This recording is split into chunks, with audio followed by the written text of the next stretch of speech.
Hello students, rural and farm credit సబ్జెక్ట్లో మనం discuss చేయబోయే నెక్స్ట్ టాపిక్ ఏంటంటే institutional agencies for agricultural credit. Institutional agencies for agricultural credit అంటే భారతదేశంలో వ్యవసాయ పరపతిని అందించే సంస్థాగత ఏజెన్సీలు. భారతదేశంలో సంస్థాగత పరపతిని అందించే సంస్థాగత ఏజెన్సీలు. ఓకే, అగ్రికల్చరల్ క్రెడిట్కి ఫైనాన్సింగ్ చేయడానికి ఇన్స్టిట్యూషనల్ ఏజెన్సీస్ ఉన్నాయి, నాన్ ఇన్స్టిట్యూషనల్ ఏజెన్సీస్ కూడా ఉన్నాయి. అయితే మనం ప్రజెంట్ డిస్కస్ చేయబోయేది ఏంటంటే అగ్రికల్చర్కి క్రెడిట్ని ప్రొవైడ్ చేసే ఇన్స్టిట్యూషనల్ ఏజెన్సీస్. అంటే భారతదేశంలో ఉన్న వ్యవసాయ రంగానికి పరపతిని సమకూర్చడానికి కొన్ని సంస్థాగత ఏజెన్సీలు ఉన్నాయి, అదేవిధంగా కొన్ని సంస్థాగతం కాని ఏజెన్సీలు కూడా ఉన్నాయి. అయితే ప్రస్తుతం మనం డిస్కస్ చేసుకునేది ఏమిటంటే భారతదేశంలోని వ్యవసాయ రంగానికి పరపతిని అందించే సంస్థాగత ఏజెన్సీలు, ఇన్స్టిట్యూషనల్ ఏజెన్సీస్. అంటే మనం ఈ టాపిక్లో కొన్ని క్రెడిట్ని ప్రొవైడ్ చేసే ఇన్స్టిట్యూషన్స్ గురించి డిస్కస్ చేసుకుంటాం. ఓకే, ఫస్ట్ ఇన్స్టిట్యూషనల్ క్రెడిట్ అనేది ఎందుకు ఇంపార్టెంట్ అంటే the institutional credit is very essential to the farmers for raising their agricultural productivity and maximising their income.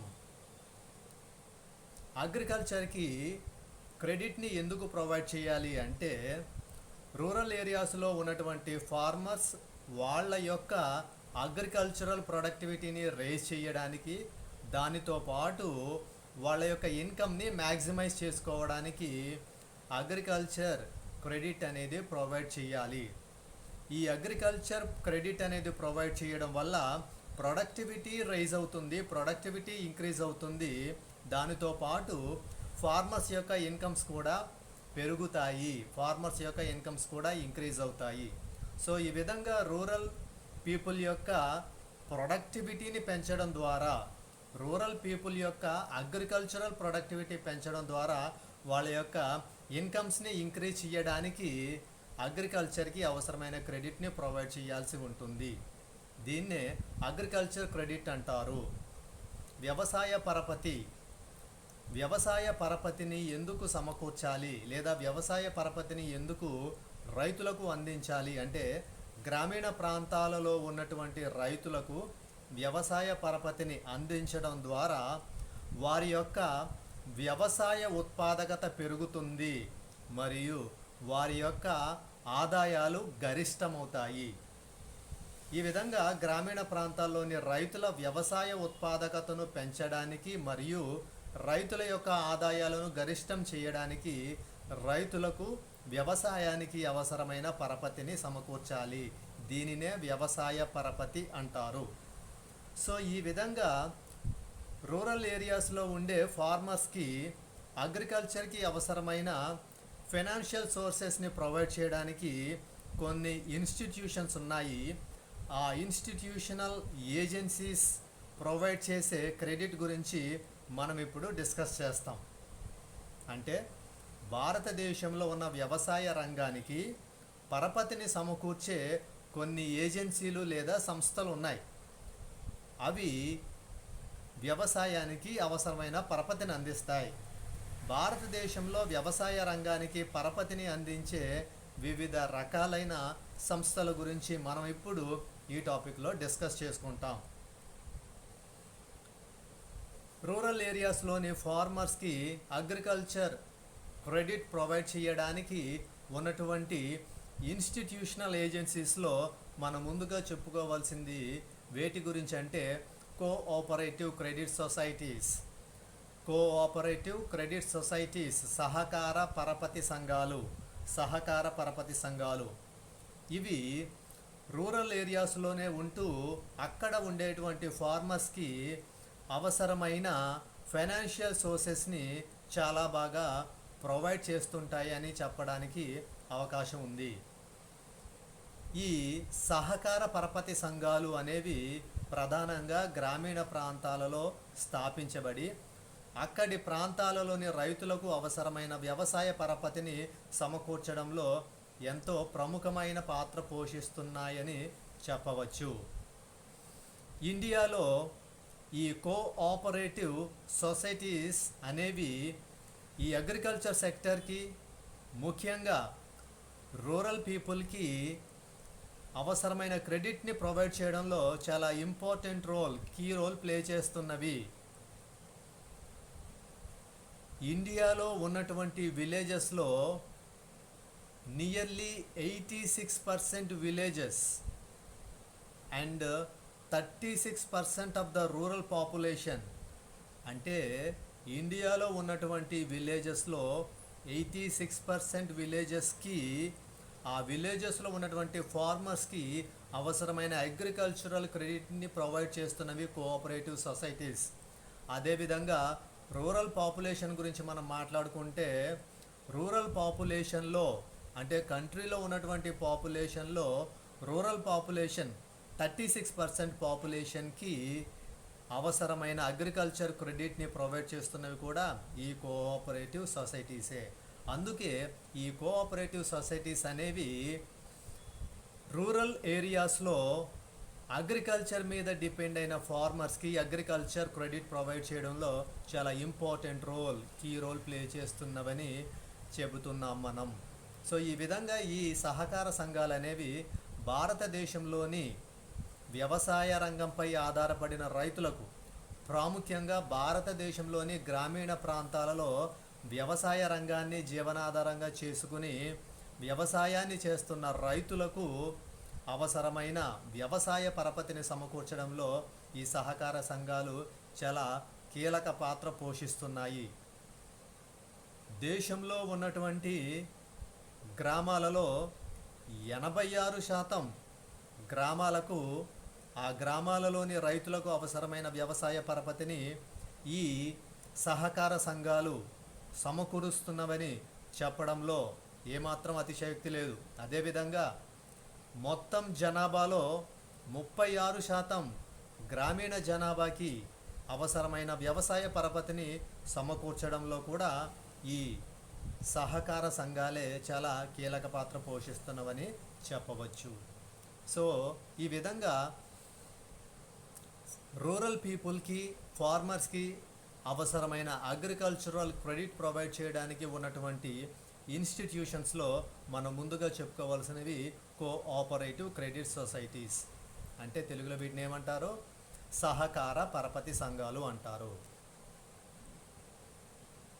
ఈ కోఆపరేటివ్ క్రెడిట్ ఇన్స్టిట్యూషన్స్ని బేసికల్గా మనం 3 టైప్స్లో క్లాసిఫై చేయొచ్చు. Rural cooperative credit societies or rural cooperative credit ఇన్స్టిట్యూషన్స్ని 3 టైప్స్లో క్లాసిఫై చేసుకుంటే, దానిలో first type primary credit societies, ప్రాథమిక పరపతి సంఘాలు. సెకండ్ సెంట్రల్ కోఆపరేటివ్ బ్యాంక్, కేంద్ర సహకార బ్యాంకు, దీన్నే జిల్లా కేంద్ర సహకార బ్యాంకు అని అంటారు.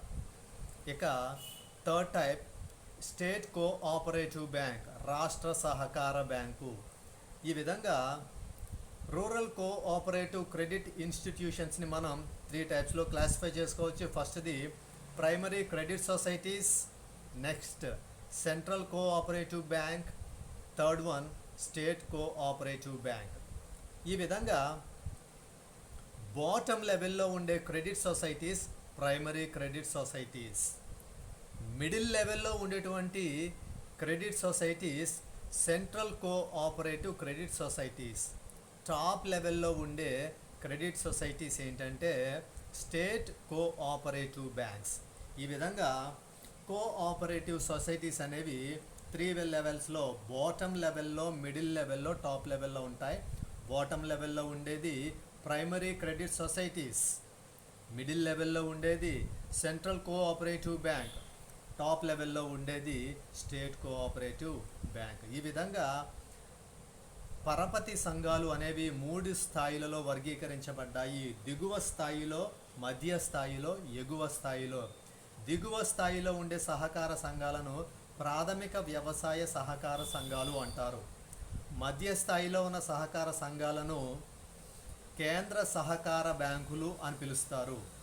ఇక ఎగువ స్థాయిలో ఉన్న సహకార సంఘాలను రాష్ట్ర సహకార బ్యాంకు అని పిలుస్తారు. ఈ విధంగా 3 స్థాయిలలో లేదా 3 అంచెలలో ఈ సహకార సంఘాలు అనేవి వర్గీకరించబడడం జరిగినవి. దాంట్లో first type primary agricultural credit societies, PACS short ఫామ్స్లో దీన్ని పిఏసిఎస్ అనే లెటర్స్తో ఇండికేట్ చేస్తారు. PACS, primary agricultural credit societies, ప్రాథమిక వ్యవసాయ సహకార సంఘాలు. ఈ ప్రైమరీ అగ్రికల్చరల్ క్రెడిట్ సొసైటీస్ అనేవి ఆ లోకల్గా ఉండేటువంటి పీపుల్ దగ్గర నుంచే వాళ్ళు ఎంతైతే అమౌంట్ సేవ్ చేస్తారో ఆ అమౌంట్స్ని కలెక్ట్ చేసి ఒక ఫండ్ అనేది క్రియేట్ చేయడం జరుగుతుంది. ఈ విధంగా లోకల్గా ఉండే ఆ విలేజ్ పీపుల్తోనే, ఒక పర్టిక్యులర్ స్పెసిఫిక్ ఏరియాలో ఉండేటువంటి ఆ పీపుల్తోనే, ఫార్మర్స్తోనే వాళ్ళు ఎంతైతే ఇన్కమ్స్ అమౌంట్లు సేవ్ చేస్తారో వాటితో ఒక ఫండ్ని కలెక్ట్ చేసి ఈ ప్రైమరీ అగ్రికల్చర్ క్రెడిట్ సొసైటీలో దాన్ని ఉంచడం జరుగుతుంది. దీనిలో ఎవరికి మెంబర్షిప్ ఉంటుంది అంటే ఆ లొకాలిటీలో ఎవరైతే రెసిడెంట్స్గా ఉంటారో వాళ్ళకి ఈ ప్రైమరీ అగ్రికల్చరల్ క్రెడిట్ సొసైటీస్లో మెంబర్షిప్ అనేది లభించడం జరుగుతుంది. సో ఇది ప్రైమరీ అగ్రికల్చరల్ క్రెడిట్ సొసైటీస్. దీనిలో స్థానికంగా ఉండే వ్యక్తులకు సభ్యత్వం లభిస్తుంది. ఆ గ్రామంలో స్థానికంగా ఎవరైతే వ్యక్తులు అంటే వ్యవసాయదారులు కానీ, వ్యవసాయ కూలీలు కానీ, సొంతంగా ఉపాధి పొందే వ్యక్తులు కానీ, దాంతోపాటు హస్తకళలు, చేతి వృత్తుల ద్వారా ఉపాధి పొందే వ్యక్తులు వీళ్ళు ఎవరైతే ఉంటారో వీళ్ళందరూ కూడా ఈ ప్రాథమిక వ్యవసాయ సహకార సంఘంలో సభ్యులుగా ఉంటారు. ఈ సభ్యులు వీళ్ళు కొద్ది మొత్తాలలో పొదుపు చేసిన మొత్తాలను ఈ సంఘంలో పెట్టుబడిగా పెట్టి అవసరమైన సందర్భంలో ఆ సభ్యులు దాన్ని వినియోగించుకుని తిరిగి ఆ సొసైటీకి తిరిగి చెల్లించడం జరుగుతుంది. ఇది ప్రాథమిక వ్యవసాయ సహకార సంఘాలు.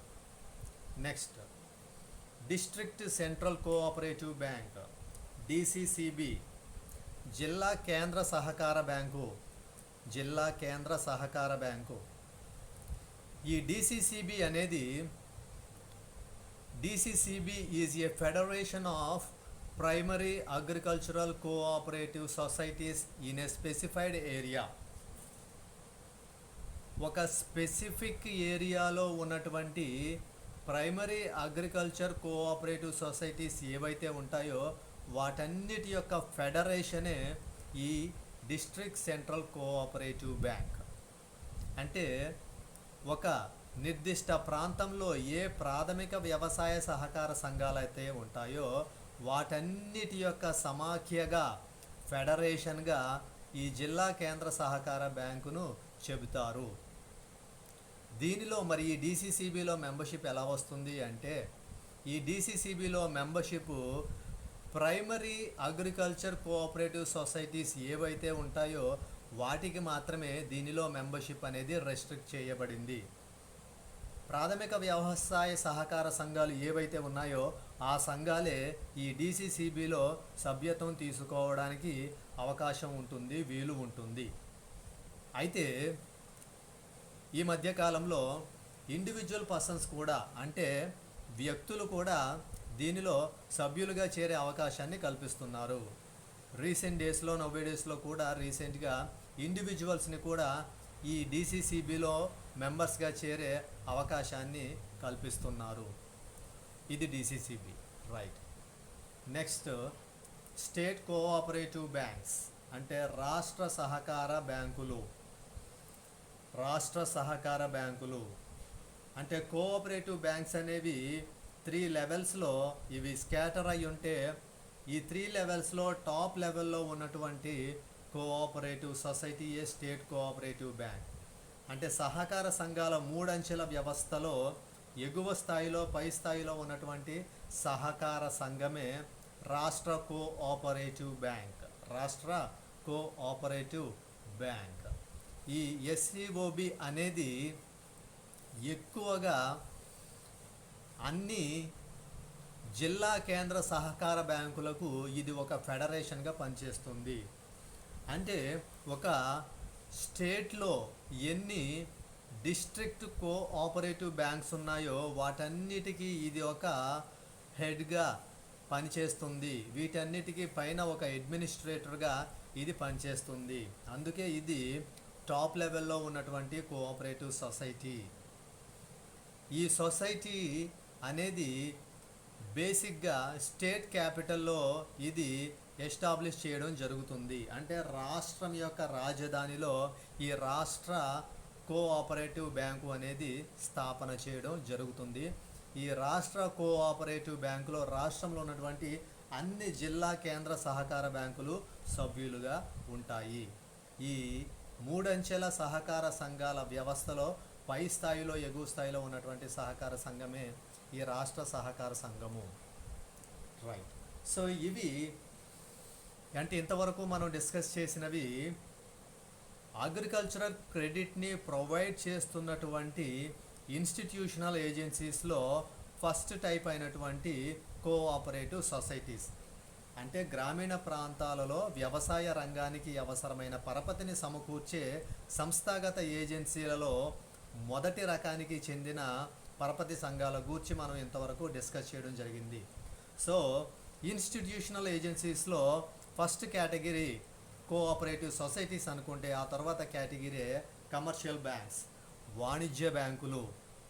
ఈ కమర్షియల్ బ్యాంక్స్ కూడా ఇటీవల కాలంలో అగ్రికల్చర్కి అవసరమైన క్రెడిట్ని చాలా ఎక్కువగానే ప్రొవైడ్ చేస్తున్నట్టుగా మనం చెప్పుకోవచ్చు. అయితే ప్రీవియస్ డేస్లో, ఎర్లియర్ డేస్లో ఈ కమర్షియల్ బ్యాంక్స్ అనేవి అగ్రికల్చర్ సెక్టర్ని చాలా డిస్కరేజ్ చేసినవి. అగ్రికల్చర్ సెక్టర్కి ఏ విధమైన లోన్స్ కానీ అడ్వాన్సెస్ కానీ ప్రొవైడ్ చేసేవి కాదు. 1950-51 ఆ పీరియడ్లో చూస్తే అగ్రికల్చర్ సెక్టర్కి ఈ కమర్షియల్ బ్యాంక్స్ ప్రొవైడ్ చేసిన క్రెడిట్ జస్ట్ 1% మాత్రమే. జస్ట్ 1% మాత్రమే. అంటే 1950-51 ఆ కాలంలో వ్యవసాయ రంగానికి వాణిజ్య బ్యాంకులు సమకూర్చిన పరపతి, వాణిజ్య బ్యాంకులు సమకూర్చిన మొత్తం పరపతితో దాన్ని మనం పోల్చి చూస్తే కేవలం వ్యవసాయ రంగానికి సమకూర్చిన పరపతి కేవలం 1% మాత్రమే. అయితే but after the nationalisation of commercial banks in 1969, the commercial banks started to extend financial support both directly and indirectly and also for both short and medium periods. అయితే ఎప్పుడైతే 1969లో కమర్షియల్ బ్యాంక్స్ని నేషనలైజ్ చేయడం జరిగిందో, అంటే 1969లో 14 బ్యాంక్స్ని నేషనలైజ్ చేయడం జరిగింది.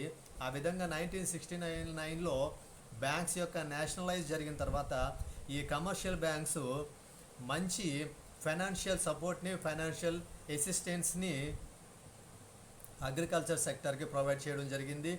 డైరెక్ట్గా కానీ ఇండైరెక్ట్గా కానీ అవసరమైన క్రెడిట్ని షార్ట్ పీరియడ్కి, మీడియం పీరియడ్కి కూడా ఈ కమర్షియల్ బ్యాంక్స్ ప్రొవైడ్ చేస్తూ వస్తున్నవి. అంటే 1969లో వాణిజ్య బ్యాంకుల జాతీయకరణ, అంటే 14 పెద్ద వాణిజ్య బ్యాంకుల జాతీయకరణ 1969లో జరిగిన ఆ తర్వాత నుంచి కూడా వాణిజ్య బ్యాంకులు వ్యవసాయ రంగానికి అవి ఇస్తున్నటువంటి పరపతిని పెంచుకుంటూ వస్తున్నాయి. పరోక్షంగా, ప్రత్యక్షంగా కూడా అనేక రకాలుగా వాణిజ్య బ్యాంకులు వ్యవసాయ రంగానికి రుణాలు సమకూరుస్తున్నాయి.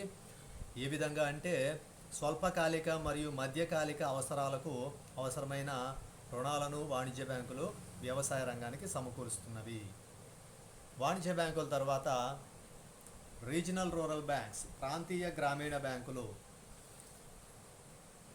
వాణిజ్య బ్యాంకుల తర్వాత వ్యవసాయ రంగానికి పరపతిని సమకూరుస్తున్న బ్యాంకుల్లో చెప్పుకోవాల్సిన బ్యాంకులు ప్రాంతీయ గ్రామీణ బ్యాంకులు, రీజనల్ రూరల్ బ్యాంక్స్. వీటిని 1975లో సెంట్రల్ గవర్నమెంట్ ఎస్టాబ్లిష్ చేయడం జరిగింది. 1975లో కమర్షియల్ బ్యాంక్స్కి ఎడిషనల్గా సప్లిమెంట్గా ఉండడానికి ఈ రీజనల్ రూరల్ బ్యాంక్స్ అనే కాన్సెప్ట్ని సెంట్రల్ గవర్నమెంట్ తీసుకొచ్చింది.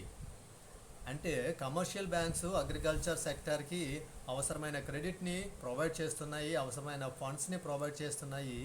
ఆ కమర్షియల్ బ్యాంక్స్తో పాటు కమర్షియల్ బ్యాంక్కి సప్లిమెంట్గా రీజనల్ రూరల్ బ్యాంక్స్ని కూడా సెంట్రల్ గవర్నమెంట్ 1975లో ఎస్టాబ్లిష్ చేసి అగ్రికల్చర్ సెక్టర్కి అవసరమైన క్రెడిట్ని మరింతగా ప్రొవైడ్ చేయడానికి సెంట్రల్ గవర్నమెంట్ ముందుకొచ్చింది. ఈ రీజనల్ రూరల్ బ్యాంక్స్ అనేవి 1975 నుంచి అగ్రికల్చర్ సెక్టర్ మీద డిపెండ్ అయిన స్మాల్ అండ్ మార్జినల్ ఫార్మర్స్కి, అగ్రికల్చరల్ లేబర్స్కి, రూరల్ ఆర్టిషన్స్కి అవసరమైన ప్రొడక్టివ్ పర్పసెస్కి క్రెడిట్ని ప్రొవైడ్ చేస్తున్నవి.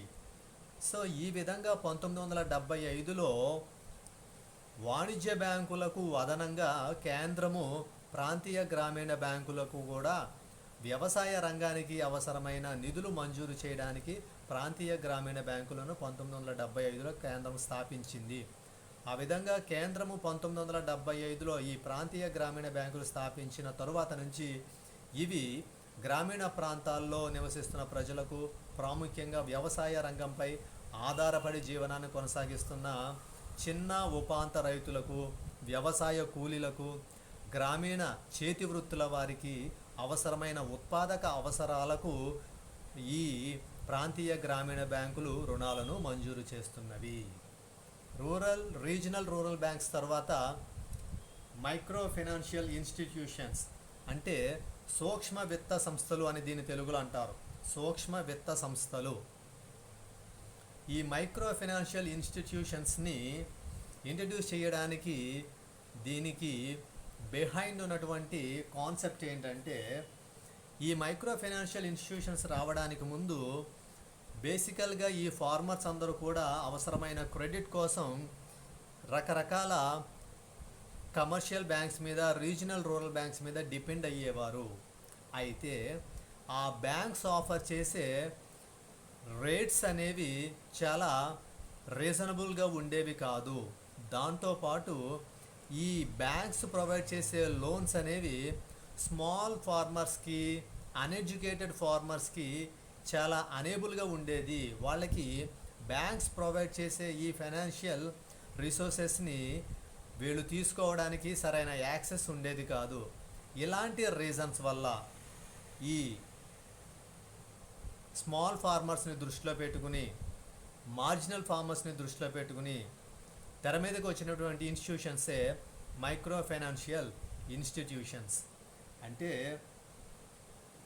బ్యాంకులు అందించే రుణాలను పొందడానికి, బ్యాంకులు ఇచ్చే రుణాలు స్వీకరించడానికి ముందుగా బ్యాంకులు వారిచ్చే రుణాలు, ఆ వడ్డీ రేట్లు ఈ వ్యవసాయదారులకు అంత అనుకూలంగా ఉండేవి కాదు. దాంతోపాటు ఈ బ్యాంకులు ఇచ్చే రుణాలు వాటిని పొందడం ఈ వ్యవసాయదారులకు, గ్రామీణ ప్రాంతాల్లోని ప్రజలకు ఏమాత్రం అవగాహన లేక, దాంతోపాటు బ్యాంకుల నుంచి రుణాలను పొందే ప్రక్రియ చాలా కష్టంగా ఉండడంతో, ఆ ప్రక్రియ తెలియక ఒకవేళ బ్యాంకుల నుంచి రుణాలను పొందే ప్రక్రియ ప్రొసీజర్ తెలిసినప్పటికీ కూడా ఆ ప్రొసీజర్ చాలా ఇన్ఫ్లెక్సిబుల్గా ఉండడం, అంటే బ్యాంకుల నుండి రుణాలను పొందే ప్రక్రియ చాలా కష్టంగా ఉండడం, అనుకూలంగా లేకపోవడం, మరియు బ్యాంకుల నుంచి రుణాలను పొందే ప్రక్రియ ఆలస్యం కావడం తదితర కారణాలను దృష్టిలో పెట్టుకుని స్థాపింపబడిన సంస్థలే సూక్ష్మ విత్త సంస్థలు. సో ఈ విధంగా బ్యాంక్స్ ఇచ్చే క్రెడిట్ని, బ్యాంక్స్ ఇచ్చే లోన్స్ని తీసుకోవడానికి, బ్యాంక్స్ ప్రొవైడ్ చేసే లోన్స్కి బ్యాంక్స్ ఆఫర్ చేసే ఇంట్రెస్ట్ రేట్లు ఎక్కువగా ఉండడం, బ్యాంక్స్ నుంచి లోన్స్ తీసుకోవడానికి సంబంధించిన ప్రొసీజర్ ఫార్మర్స్కి తెలియకపోవడం, ఒకవేళ ఆ ప్రొసీజర్ తెలిసినా అది చాలా ఇన్ఫ్లెక్సిబుల్గా ఉండడం, అవసరమైన లోన్ అమౌంట్ని పొందడానికి టైం డిలే చాలా ఎక్కువగా పట్టడం, ఈ ప్రాబ్లమ్స్ని దృష్టిలో పెట్టుకుని వచ్చిన సంస్థలే మైక్రో ఫైనాన్షియల్ ఇన్స్టిట్యూషన్స్. సో ఈ విధంగా గవర్నమెంట్ ఏం చేసింది అంటే 1992 నుంచి ఆర్బీఐ అండ్ నాబార్డ్ వీళ్ళిద్దరూ కూడా కమర్షియల్ బ్యాంక్స్ని బాగా ఎంకరేజ్ చేసి, ఆ కమర్షియల్ బ్యాంక్స్ ఏం చేయాలి అంటే ఈ మైక్రో ఫైనాన్షియల్ ఇన్స్టిట్యూషన్స్కి అవసరమైన క్రెడిట్ని ప్రొవైడ్ చేయాల్సిందిగా ఆర్బీఐ, నాబార్డ్ కమర్షియల్ బ్యాంక్స్ని ఆదేశించడం జరిగింది. అంటే రూరల్ పీపుల్ వాళ్ళకి అవసరమైన అగ్రికల్చరల్ లోన్స్ని పొందడానికి బ్యాంకులకు వెళ్ళలేరు. బ్యాంకులకు పే చేయాల్సిన ఇంట్రెస్ట్ రేట్స్ చాలా ఎక్కువగా ఉంటాయి. బ్యాంక్స్ నుంచి లోన్ తీసుకోవడానికి ప్రొసీజర్ చాలా డిఫికల్ట్గా ఉంటుంది, ఇన్ఫ్లెక్సిబుల్గా ఉంటుంది. బ్యాంక్ నుంచి లోన్ గ్రాంట్ అవ్వడానికి టైం డిలే చాలా ఎక్కువగా పడుతుంది. ఈ ప్రాబ్లమ్స్ని దృష్టిలో పెట్టుకుని ఏర్పాటు చేయబడ్డ సంస్థలు ఈ మైక్రో ఫైనాన్షియల్ ఇన్స్టిట్యూషన్స్.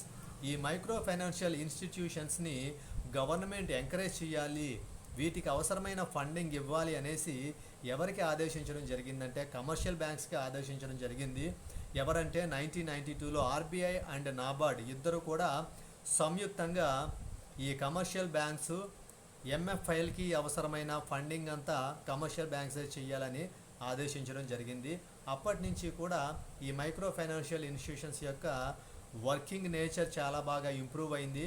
ఈ మైక్రో ఫైనాన్షియల్ ఇన్స్టిట్యూషన్స్ చాలా బాగా పనిచేస్తూ రూరల్ పీపుల్కి, ఫార్మర్స్కి అవసరమైన లోన్స్, క్రెడిట్ ప్రొవైడ్ చేస్తున్నవి. ఫార్మర్స్ కూడా చాలా ఈజీగా, ఫ్లెక్సిబుల్గా ఈ ఎంఎఫ్ఐల దగ్గర నుంచి అవసరమైన లోన్స్ని, క్రెడిట్ని తీసుకుని అగ్రికల్చర్ని చాలా ఈజీగా వాళ్ళు కండక్ట్ చేయడానికి వీలు కలుగుతుంది.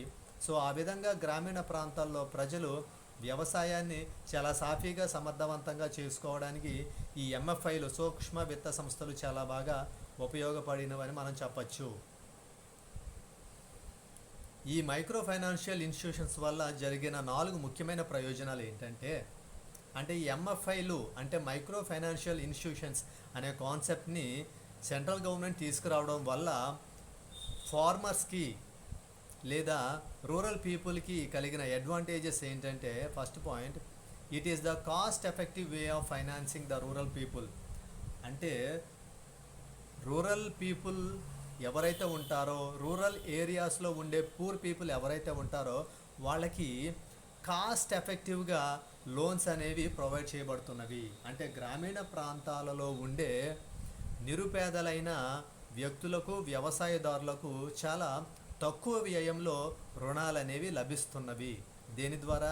ఈ మైక్రో ఫైనాన్షియల్ ఇన్స్టిట్యూషన్స్ ద్వారా. రూరల్ పీపుల్కి, రూరల్ ఏరియాస్లో ఉండే పూర్ పీపుల్కి, ఫార్మర్స్కి ఈ ఎంఎఫ్ఐల వల్ల లోన్స్ అనేవి చాలా లీస్ట్ అమౌంట్లోనే, చాలా తక్కువ కాస్ట్తోనే లోన్స్ అనేవి అవైలబుల్గా ఉంటున్నవి. ఇదొక first advantage. Second, it reduces transaction costs of borrowers as well as lenders. It reduces transaction costs of borrowers as well as lenders. ఈ ఎంఎఫ్ఐలు అనేవి ట్రాన్సాక్షన్ కాస్ట్ని బాగా రెడ్యూస్ చేసింది. ఎవరికంటే? Borrowers and lenders. అంటే రుణాలు తీసుకునే వారికి, రుణాలు ఇచ్చేవారికి ఇద్దరికీ కూడా ఈ రుణాలకు సంబంధించిన వ్యయాలు అనేవి చాలా బాగా తగ్గినవి. అది దేని ద్వారా అంటే ఈ ఎంఎఫ్ఐల వల్ల. సో ఈ మైక్రో ఫైనాన్షియల్ ఇన్స్టిట్యూషన్స్ వల్ల బారోయర్స్కి అండ్ లెండర్స్కి, అంటే రుణాలు తీసుకునే వారికి, రుణాలు ఇచ్చేవారికి ఈ లోన్ ట్రాన్సాక్షన్ కాస్ట్ అనేది చాలా బాగా రెడ్యూస్ అయింది. ఇది second advantage. Third advantage, it inculcate the habit of thrift among members and provide timely credit. ఈ మైక్రో ఫైనాన్షియల్ ఇన్స్టిట్యూషన్స్ వల్ల వచ్చిన మరొక బెనిఫిట్ ఆర్ అడ్వాంటేజ్ ఏంటంటే, ఆ రూరల్ ఏరియాస్లో లోకల్గా ఉండే మెంబర్స్ ఎవరైతే ఉంటారో వాళ్ళలో ఇది థ్రిఫ్ట్ అండ్ సేవింగ్ హ్యాబిట్స్ని ఇంక్రీజ్ చేసింది, క్రియేట్ చేసింది. అంటే గ్రామీణ ప్రాంతాలలో స్థానికంగా ఉండే సభ్యులు, అంటే వ్యవసాయదారులు, వ్యవసాయ కూలీలు, చేతి వృత్తుల వాళ్ళు, వీళ్ళు ఎవరైతే ఉంటారో ఈ సభ్యులు, వాళ్ళలో ఇది పొదుపు అలవాట్లను సృష్టించింది. పొదుపు అలవాట్లను సృష్టించి వాళ్ళలో పొదుపు చెయ్యాలి అనే భావనను పెంపొందించింది. ఈ విధంగా థ్రిఫ్ట్ అండ్ సేవింగ్ హ్యాబిట్స్ అనేవి ఈ రూరల్ పీపుల్లో డెవలప్ చేయడానికి, ఈ థ్రిఫ్ట్ అండ్ సేవింగ్ హ్యాబిట్ అనేది వాళ్ళలో క్రియేట్ చేయడానికి ఈ ఎంఎఫ్ఐలు చాలా బాగా యూస్ఫుల్గా ఉన్నాయని మనం చెప్పచ్చు. ఇక ఫోర్త్ అడ్వాంటేజ్ ఏంటంటే, the repayment rate of SHG is more than 95% due to peer pressure. ఈ మైక్రో ఫైనాన్షియల్ ఇన్స్టిట్యూషన్స్లో ఒక ఎగ్జాంపుల్గా మనం దేన్ని చెప్పచ్చు అంటే, సెల్ఫ్ హెల్ప్ గ్రూప్, స్వయం సహాయక సంఘాలు. రూరల్ ఏరియాస్లో ఒక 10 మెంబర్స్ 20 మెంబర్స్తో ఫామ్ అయిన గ్రూప్స్నే సెల్ఫ్ హెల్ప్ గ్రూప్స్ అంటారు. ఈ సెల్ఫ్ హెల్ప్ గ్రూప్స్ అనేవే దేనిలో భాగం అంటే మైక్రో ఫైనాన్షియల్ ఇన్స్టిట్యూషన్స్లో భాగం ఇవి. ఈ సెల్ఫ్ హెల్ప్ గ్రూప్స్ అనేవి వాళ్ళకి వాళ్ళే సెల్ఫ్గా హెల్ప్ చేసుకుంటారు. వాళ్ళకి వాళ్ళే సెల్ఫ్గా హెల్ప్ చేసుకుంటూ వీళ్ళు దేనిలో మెంబర్స్గా కంటిన్యూ అవుతారంటే ఎంఎఫ్ఐలో మెంబర్స్గా కంటిన్యూ అవుతుంటారు. ఇనీషియల్గా వీళ్ళు ఫస్ట్ సెల్ఫ్ హెల్ప్ గ్రూప్లో మెంబర్సు, దానితోపాటు ఈ సెల్ఫ్ హెల్ప్ గ్రూప్స్ అన్నీ కూడా దేనిలో మెంబర్స్ అంటే ఎంఎఫ్ఐలో మెంబర్స్ అన్నమాట. సో ఈ సెల్ఫ్ హెల్ప్ గ్రూప్స్ అనేవి మైక్రో ఫైనాన్షియల్ ఇన్స్టిట్యూషన్స్ నుంచి తీసుకునే లోన్స్ యొక్క రికవరీ రేట్ ఎంత ఉంటుందంటే మోర్ దాన్ 95% ఉంటుంది. సో ఈ విధంగా ఈ మైక్రో ఫైనాన్షియల్ ఇన్స్టిట్యూషన్స్ నుంచి తీసుకున్న లోన్స్ని సెల్ఫ్ హెల్ప్ గ్రూప్స్ చాలా ప్రాపర్గా చాలా ప్రాంప్ట్గా రీపే చేస్తున్నాయి. దానికి గల కారణం ఏంటంటే ఈ సెల్ఫ్ హెల్ప్ గ్రూప్స్లో ఉన్నటువంటి మెంబర్స్ అందరూ లోకల్ పీపుల్ ఆర్ వాళ్ళందరూ కూడా ఒకే స్ట్రీట్లో ఉండే మెంబర్స్. వీళ్ళందరూ ఒకరికొకరు రోజు మాట్లాడుకుంటూ కలుసుకుంటూ అనేక విషయాలు డిస్కస్ చేసుకుంటూ మనం లోన్ రీపే చేయాల్సిన డేట్ ఇది, మంత్ ఇది అని ఎప్పటికప్పుడు వాళ్ళు మాట్లాడుకుని ఇమీడియట్గా ఆ సెల్ఫ్ హెల్ప్ గ్రూప్కి వాళ్ళు లోన్ రీపే చేయాల్సింది అమౌంట్ ఎంతైతే ఉంటుందో దాన్ని ఇమీడియట్గా రీపే చేస్తారు. ఆ సెల్ఫ్ హెల్ప్ గ్రూపు ఏదైతే ఎంఎఫ్ఐ దగ్గర తీసుకుంటుందో అది ఇమీడియట్గా ఎంఎఫ్ఐ కూడా పే చేయడం జరుగుతుంది. సో ఈ మైక్రో ఫైనాన్షియల్ ఇన్స్టిట్యూషన్స్ వల్ల ఇక్కడ జరిగే విషయం ఏంటి, సెల్ఫ్ హెల్ప్ గ్రూప్స్కి ఇచ్చినటువంటి లోన్ రికవరీ అనేది మోర్ దాన్ 95% ఉంటుంది. సో ఈ విధంగా మైక్రో ఫైనాన్షియల్ ఇన్స్టిట్యూషన్స్ కూడా అగ్రికల్చర్ సెక్టర్ మీద డిపెండ్ అయిన ఫార్మర్స్కి, అగ్రికల్చర్ లేబర్స్కి అండ్ రూరల్ ఆర్టిషన్స్కి వీళ్ళందరికీ కూడా అవసరమైన క్రెడిట్ని ప్రొవైడ్ చేయడంలో చాలా ఇంపార్టెంట్ రోల్ ప్లే చేస్తున్నట్టుగా మనం చెప్పుకోవాలి. So this is the explanation of institutions which are providing agricultural credit. అంటే గ్రామీణ ప్రాంతాలలోని వ్యవసాయ రంగానికి పరపతిని సమకూర్చే సంస్థాగత ఏజెన్సీలు, వీటన్నిటిని కూడా ఇన్స్టిట్యూషనల్ ఏజెన్సీస్ అంటారు. ఎందుకంటే ఇవన్నీ కూడా ఇన్స్టిట్యూషన్సే. అంటే cooperative societies institutions, commercial banks institutions, దాంతోపాటు రీజనల్ రూరల్ బ్యాంక్స్ అవి కూడా ఇన్స్టిట్యూషన్సే, దాంతోపాటు మైక్రో ఫైనాన్షియల్ ఇన్స్టిట్యూషన్స్. అందుకే వీటిని institutional agencies for agricultural credit అంటారు. అంటే భారతదేశంలో వ్యవసాయ పరపతిని అందించే సంస్థాగత ఏజెన్సీలని వీటిని పిలవడం జరుగుతుంది.